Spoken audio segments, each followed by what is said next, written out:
Good evening, Doctor. You look a bit irritated, if you'll pardon my saying. Good evening, Mr. Manning. Good evening. Yes, I am a bit annoyed, and with good reason. I don't know if I've told you that Holmes has been listening in to these reminiscences. Well, here's a letter I received from him after last week's story. Read it. All right. My dear Watson, I noticed that in your last broadcast, you gave way to your regrettable habit of emotionalizing your story. Detection, my dear fellow, is or ought to be an exact science. To tinge it with romanticism is like introducing a love story into the fifth proposition of Euclid. As ever, Sherlock Holmes. Well, what do you think of that?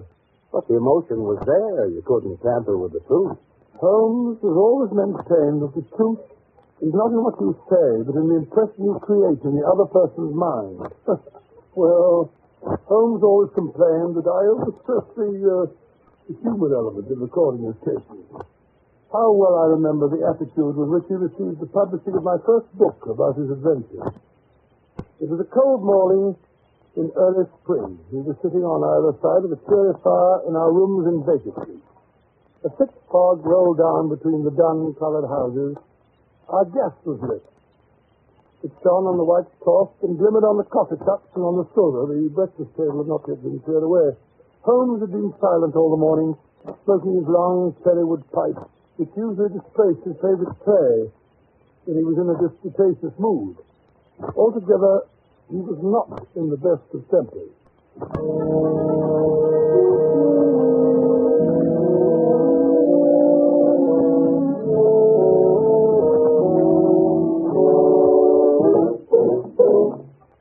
Matches. Where are the matches? Look at that confounded fog. What happens to all the matches in this house, I'd like to know. My dear Holmes, why not use the tongs and a live coal if you want to relight your pipe? Huh? Oh! I've burned myself. For heaven's sake, Holmes, stop stuttering. Something's annoying you. Why not get it off your chest? It's that confounded book of yours. What? Sensationalism, Watson. Rank sensationalism. You're always placing the emphasis on the crime. Crime is common, logic is rare. You should stress the logic. You have degraded what should have been a course of lectures into a series of tales. Now, really, Holmes, that's not logical. You're always complaining that crime is falling off. You say there are no first-class criminals left. Quite. And therefore, if you depend on the crime to hold your readers, you will soon be a back number. Criminals. Bah! You've lost all their enterprise and originality. My practice seems to be degenerating into an agency for recovering lost lead pencils and giving good advice to young ladies from boarding schools. Advice to the lovelorn, eh? Well, look at this. This note. It came by this morning's post. Here. The last straw, that's what it is. Read it. Let's have a look. Dear Mr. Holmes, I'm very anxious to consult you as to whether I should or I should not accept the situation which has been offered me as a governess. Oh, I never do. I shall call at 10:30 tomorrow if I do not inconvenience you. Yours faithfully, Violet Hunter. Where is she? Call at 11 now. Exactly. She's late. Just like a woman. I say, Holmes, you should see your young lady now walking briskly up the street. I see. Brisk, purposeful manner. Nice, bright, intelligent face. Yes, it is. She's stopping at our door. Oh, maybe something in this case after all, my dear Watson. She's not the hysterical sort that makes a fuss over nothing. There she is. Come in. How do you do? This is Mr. Sherlock Holmes. Quite. And this is my colleague, Dr. Watson. How do you do? How do you do? Oh, I trust you'll excuse my troubling you, Mr. Holmes, but I've had a very strange experience. And as I had no relations of any sort to advise me, I thought I'd best come to you. I shall be very happy to do anything that I can. Well, I've been a governess for 5 years in the family of Colonel Kent Monroe. He's been transferred to Nova Scotia, so that for the last few months I've been without a situation. Well, I advertised and answered advertisements, but without success. You see, the money I had saved began to run out, and I was at my wit's end. Indeed. Go on. Well, yesterday I called in at a well-known employment agency run by a Miss Stoker. When I arrived, the outer office was filled with young ladies looking for situations. I was told to wait. And I did. After about half an hour, my name was called out. Well, the door to Miss Turpin's private office was ajar. He could describe it as a prodigious stout man with a round, smiling face and a heavy chin. His eyes were like two little slits. Well, I advanced to the door, my knees tingling. Oh, Mr. Holmes, if you know how I needed that way.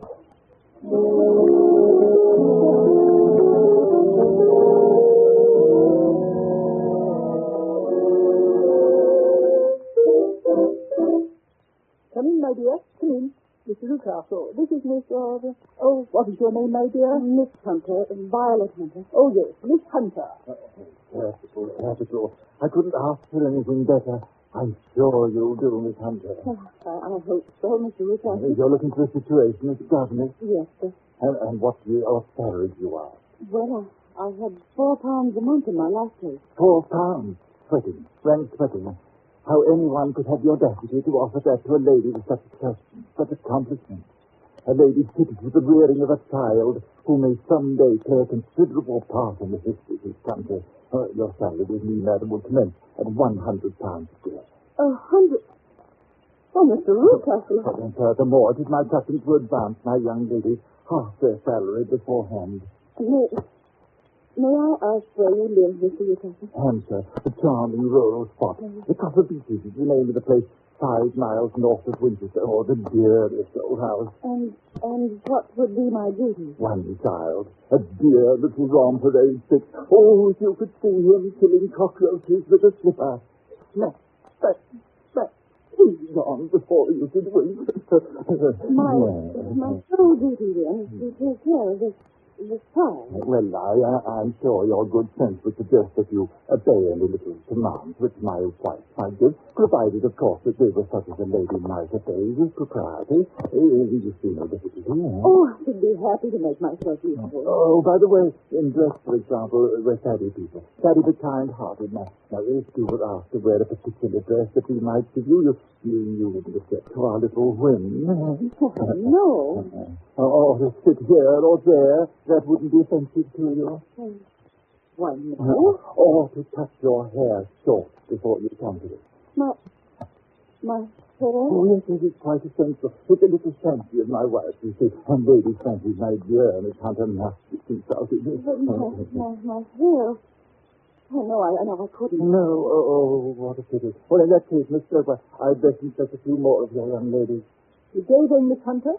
I'm afraid you must consider yourself struck from our list. Oh, but you can hardly expect us to exert ourselves to find another such opening for you. But, Miss Stoker... Good day, Miss Hunter. Oh, just a minute, Miss Stoker. Let's not be too hard on the young lady. After all, my request was a little sudden. Perhaps, Miss Hunter, you'd like 24 hours in which to consider the matter? And in view of the fact that you have particularly beautiful hair, I might be willing to raise the salary to £120 a year to recompense you for our less than 50.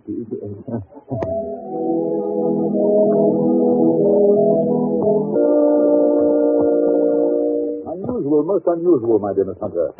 What do you make of it, Watson? Well, perhaps the gentleman's wife is a lunatic and he wishes to humor her in her fancies in order to prevent an outbreak. Possibly, Watson, possibly. In any case, it doesn't seem a nice household for a young lady. But the money, Mr. Holmes, the money, and I need it so. Well, yes, the pay is good.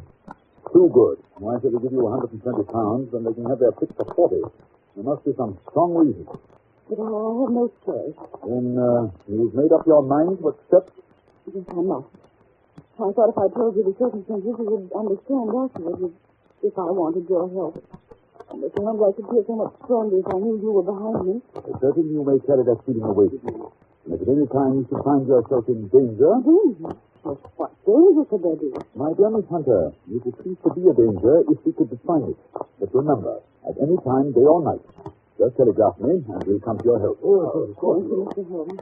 Thank you.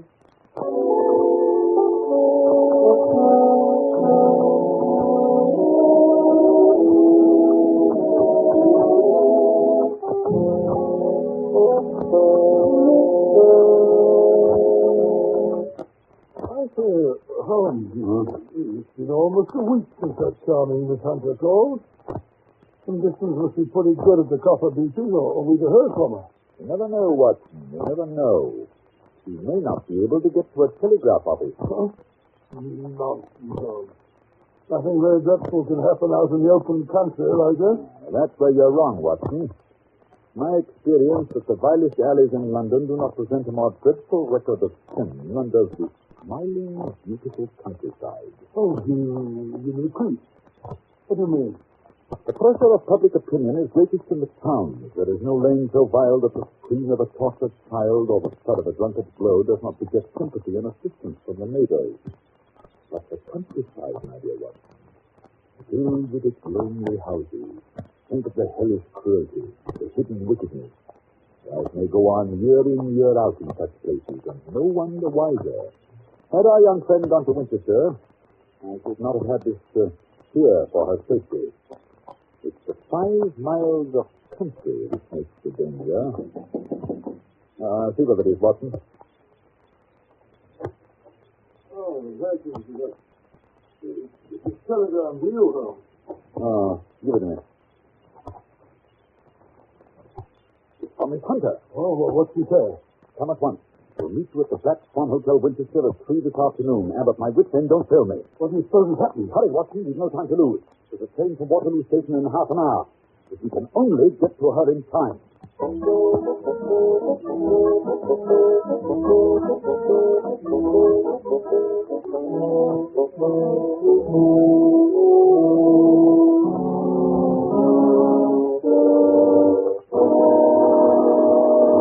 In just a moment, we will follow Sherlock Holmes and Dr. Watson on their strange journey.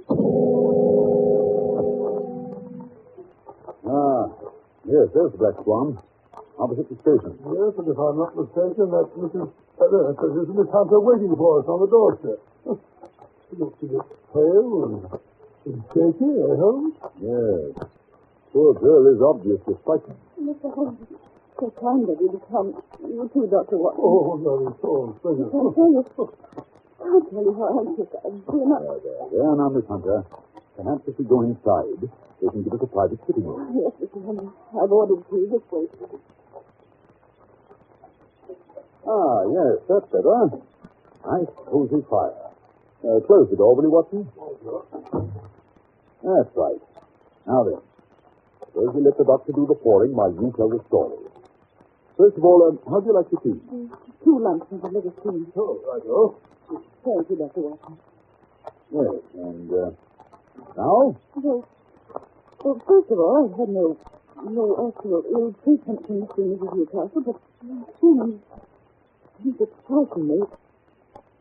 However, I'd best begin at the beginning. Yes, that is generally a good place to start. Well, Mr. Holmes, Copper Beeches is a large, sinister-looking house, almost completely surrounded by woods. It's impressed me from the moment of my arrival. I was met at the door by Mr. Newcastle and his wife. And is he... No, Mrs. She's not married. I see. She's a small, pale-faced woman, much younger than Mr. Newcastle. In fact, I gather that she's his second wife. You see, there was a daughter by the first marriage. A girl now over 20, but she's not living at the house. Mr. Newcastle said that she couldn't get along with her stepmother, so he sent her to America, to Philadelphia. And does Mrs. Newcastle strike you as a difficult woman to get along with? Oh, no, Mr. Holmes. She's shy and rather quiet. More than once I surprised her in tears. At first I thought it might be worry over the disposition of her child. What's the matter with his disposition? Well, he's badly spoiled. He has an ungovernable temper. He seems to take great delight in torturing birds and small animals. Pleasant little beast. And the rest of the household? Well, there's only one servant. Toller is his name. A rough, uncouth man with a perpetual smell of drink about him. Why to keep him, I don't know. Except perhaps because he's the only one who can manage Carlo. Carlo? Yes. Carlo's a huge, underfed mastiff that's kept chained in the stable during the day, but at night they let him out. It's a terrible beast. Even Mr. Newcastle is afraid of him. I'm sure he'd try any practice at a brick. I wonder why Mr. Newcastle desires such ferocious protection. Well, I don't know, unless there's something on the top floor of the west wing that he wants to protect. The west wing, eh? Yes, the door that leads into it is opposite my room, and it's kept securely locked. Yes, it looks nasty to me, Holmes. Please, Watson, please, don't interrupt. Well, the second day after my arrival, Immediately after breakfast, Mr. Rootcracker asked me to put on a dress which had been laid out for me on my bed. What was it like? Well, it wasn't a new dress, Mr. Holmes, but the material was excellent and of a particularly brilliant shade and electric blue. Oh, look at you, John. I put it on and went down to the living room. Mr. Rootcracker had placed a chair for me by the front window. He asked me to sit there with my back to the window and to read to him from the French novel. Well, I read for an hour, and at the end of that time, he said I might go upstairs and change. Strange. And this experience has been repeated every morning since then. Well, as time passed, I became more and more curious. Why were they so careful to keep my face turned away from the window? Naturally, I was consumed with the desire to see what was going on behind my back. So today I devised a means. I noticed at breakfast that Mr. Woodcocker had had quite a few drinks. A happy thought seized me. My hand here had been broken, so I concealed a piece of it in my handkerchief and later in my book, feeling sure that Mr. Woodcocker was too drunk to notice. Holding the book up, I was able to see everything behind me. And what did you see? At first, there was nothing. At the second glance, however, I saw a young man in a gray suit leaning against a railing which bordered our field. He was looking earnestly in my direction. Mr. Woodcocker must have noticed my surprise, so he burst out angrily.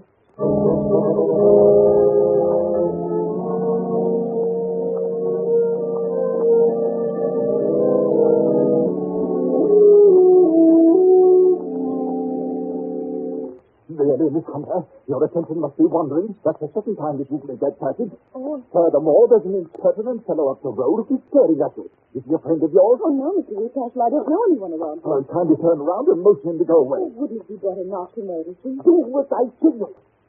Really don't encourage you to have any followers. Very well, Mr. Woodcocker. There. Impertinent fellow. That will be all for this morning, Miss Hunter. You may go to your room. Oh, but Mr. Woodcocker, I hope you don't... Go to your room, I say. Yes, sir. And after this, you needn't bother to wear that blue dress. Oh, dear, what a frightful household. If I could only get away from here, it was a depressing. What? Well, she's left the key in the door to the guest room. She must be there. I wonder what's inside. Oh, it wouldn't hurt to take just one look. Oh, how dark it is. Misty. Hey. 3 doors. The middle one is barred at the end of another one bed. I wonder why. Oh, goodness, it's so in here. It's over there. Oh, this should be the best. Someone's in here. Or maybe it's something. I can't stand it. Too eerie. I've got to get out of here. I've got to get out. Oh, dear, there comes Mr. Rupert. Yes, Mr. Rupert. Mr. Rupert. Mr. Rupert. Was you then? I thought it must be when I saw the door open. Oh, I'm so frightened. My dear young lady, and what frightened you? I was foolish enough to go into that vacant room, but it was so lonely and eerie, and the bat swooped down into my face. Is that all? So what else could there be? And why do you suppose that I keep that door locked? I'm sure I don't know. To keep people out who have no business there, you see. I'm sure if I'd known. Well, you know now, my dear young lady. And if you ever put your foot over that threshold again, I'll throw you to the basket.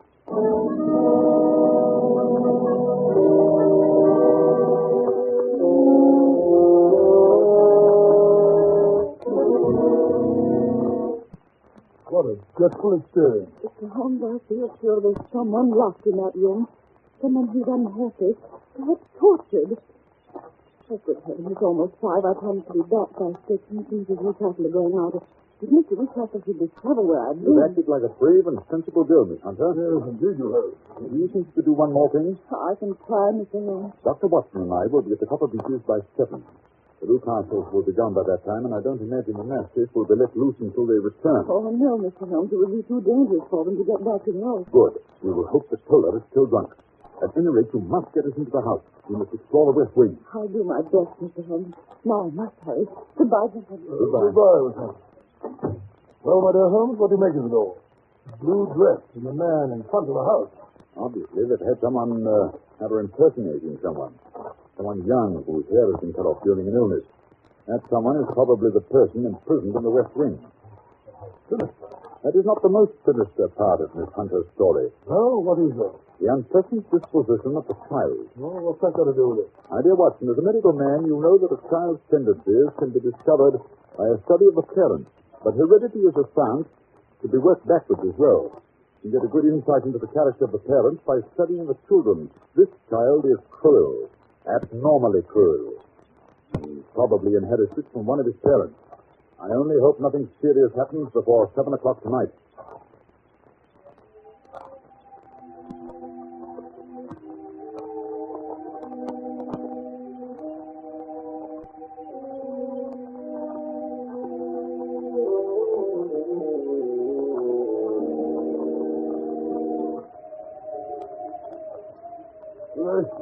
What a night. First thunderstorm of the season.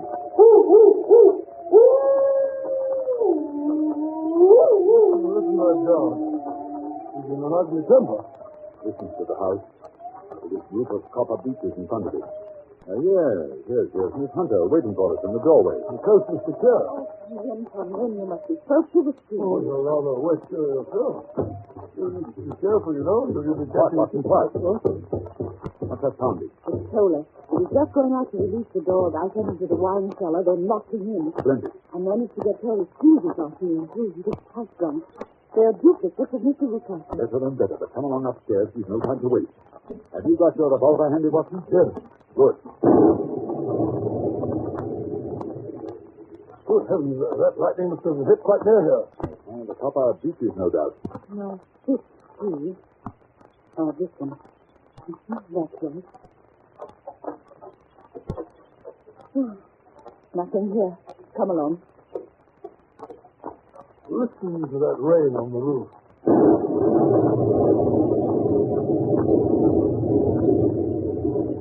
The middle door, you said. Hello in there. No answer. Don't like that. Watson, help me remove this bedstead, will you? That's right. It's tied at one side. Here, cut the rope. That's it. The door's locked. Oh, we just break it open then. Come on. 1, 2, 5. Hello. There's no one here. Observe Rucastle has made away with the prisoner. Maybe right. He's probably been carried off. Yes, but how? See the skylight.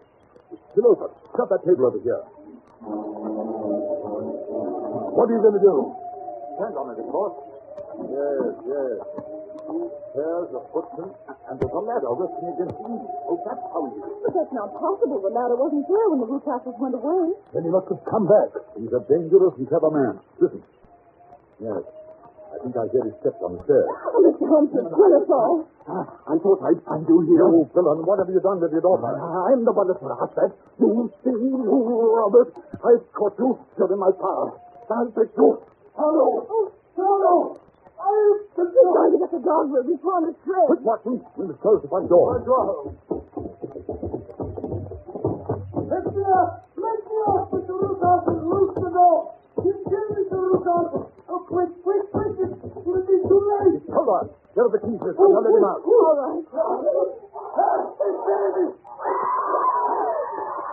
Oh, it's Carlo. He's got Mr. Rucastle by the throat. Quick, Watson, give me your revolver. Careful, you don't hit the man by mistake. Shut up and stand back, Watson. Oh, Mr. Holmes, thank heaven. You killed Carlo. I thought it was too late.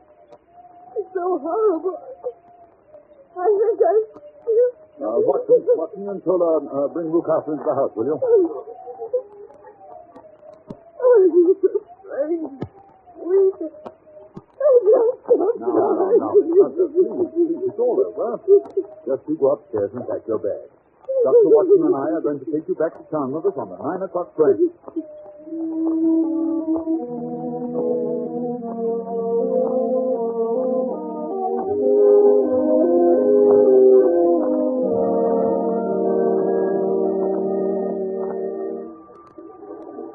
So you you think, Watson, that Newcastle will live? I'm afraid so, Holmes. Oh, I'm so glad to get away from that dreadful place. I say, Holmes, just what did happen to the prisoner in the West Wing, and who was it? It's all so disgustingly simple, my dear Watson. It's Newcastle's daughter, as I suspected. It seems that she had inherited some money from her mother, who was Newcastle's first wife. When she threatened to get married and take a small fortune with her, her father tried to get her to sign a paper giving the money to him. He worried her until she got brain fever and had to have all her hair cut off. Oh, what a brute. I got all these details from Tiller. Still, her young man stuck to her, and she to him. After that, Mr. Newcastle locked his daughter up and brought Miss Hunter down from London in order to impersonate her, get rid of the persistent suitor. This young gentleman, however, was a persevering chap, and having greased Toller's palm very thoroughly, he learned the true state of affairs. With the help of Toller and a long step-ladder, he rescued his fiancée. They're now headed for Southampton with a special license, and this time Miss Newcastle, or rather Mrs. Fowler, is really going to America on our honeymoon. Oh, this is quite romantic, isn't it, Holmes? You and your romance, Watson. You're a regular old woman. Well, I'm glad we were able to help the poor thing, but I wouldn't go back to that house again. Not for twice the salary.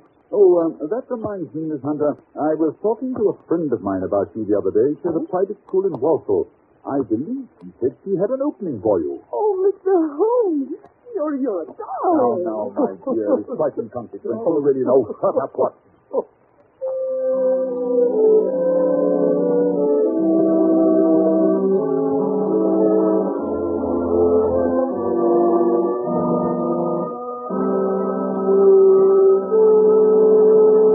Well, Dr. Watson, you certainly had some exciting times when you were living with Sherlock Holmes. I certainly did, Mr. Manning. Those were the days. I mean, never a dull moment. Yes, when I think of the thrilling experiences that Holmes brought into my life,